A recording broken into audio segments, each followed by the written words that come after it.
Losing time, I'm fading fast. I just wanna make it last. Try to let go of the past. I close my eyes, embrace the blast. Sleepless nights and headache stack. Restlessness to hell and back. I know, you've probably seen a flood of videos on the Find X9s Pro already, but most of them just spec sheets being read out. So let's switch it up. This is a quick preview. 3 strengths, 2 drawbacks, 1 clear buying call. If you actually want to feel what this phone is about, stay with me. Big thanks to my tech partner over in China for providing this footage. I really appreciate the support in making this video happen. Hey everyone, Stella here from techiestreet. If you're into staying updated with the newest gadgets, make sure to hit that subscribe button and turn on notifications so you don't miss any of our latest tech content. Let's start with the design. The biggest change? This new space around the camera module. And honestly, it makes you wonder, was it just added for the Lumo logo? Earlier models had their own vibe. The lens didn't align perfectly, but it felt unique. That raised frame and uneven layout gave it character. Now, this wide glass slab blends into the back and something feels off. Once it reaches the frame, the corners don't match, and yeah, it's not the best look. Then there's the free white color. And I have questions because this isn't really white. It's more like a soft bluish purple. Subtle, sure, but calling it white feels off. If you're eyeing that version, maybe pause. The orange one, though, much better. It's a clean gradient, softer than Apple's orange, and way easier on the eyes. All right, here's the core. 3 pros, 2 cons, 1 recommendation. First, the size. This is a big win. It stays compact, but still packs serious hardware. You're getting the Dimensity 9500, a huge 7050 mAh battery, 80-watt wired, 50-watt wireless, all without turning into a brick. Compared to my Find X9, it's clearly smaller, yet still powerful. That 6.32-inch display? Sweet spot. Feels great in hand, super usable daily. Yes, it's slightly thicker, 8.4 millimeters now, but it still feels balanced. The Find just feels more polished, more refined. Second advantage? Camera versatility.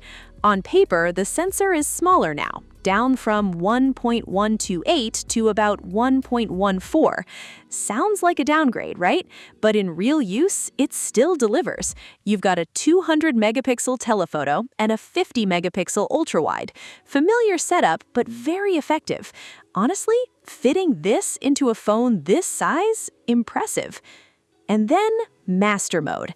This is where things get interesting. It's powerful, but still easy to use. The photos? Clean, natural, almost like a real camera, not over-processed phone shots. If you want to actually learn mobile photography, play with light, shadows, contrast, this is where you start. Compared to standard mode, it dials back the heavy processing and gives you real control. The software also hides a really cool trick. If someone shares their camera settings in Notes, you can copy the whole recipe in 1 tap. Done. It makes recreating looks insanely easy. And honestly, imagine where this could go. 1-tap AI color matching, instant filters, that would take it to another level. Now, video. This is where things get interesting. With version 1.3, there's a clear jump. Whether it's chasing the Apple iPhone or not, Oppo has stepped up, big time. You can shoot 8K at 30 FPS in grayscale with log mode, custom 3D LUTs, and internal recording. That's huge. It makes high-quality video way simpler. If you love filming, your daily tech, your pets, you'll notice the difference instantly. All right. Strengths done, let's hit the downsides. First, design and colors. Honestly, it feels like a step back. It looks like a smaller X9. That's fine, but if you're not evolving, go bold. Maybe turn that camera area into a full window-style design. Right now, it's stuck in between.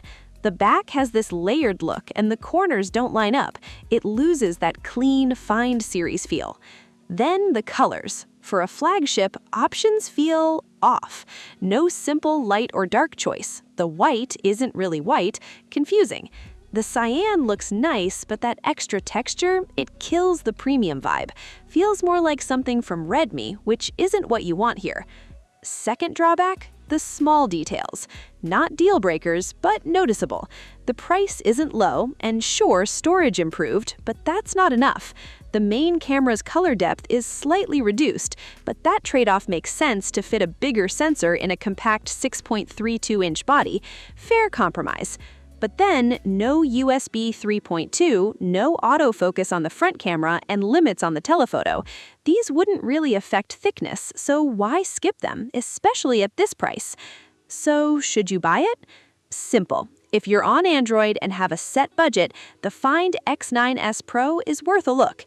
Android still has clear perks over iOS, like dual apps and more freedom in daily use.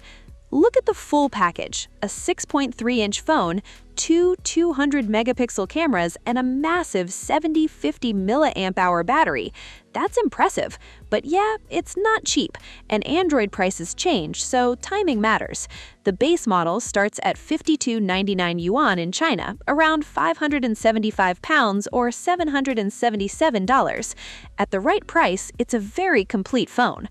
And that's it for this one. See you in the next video.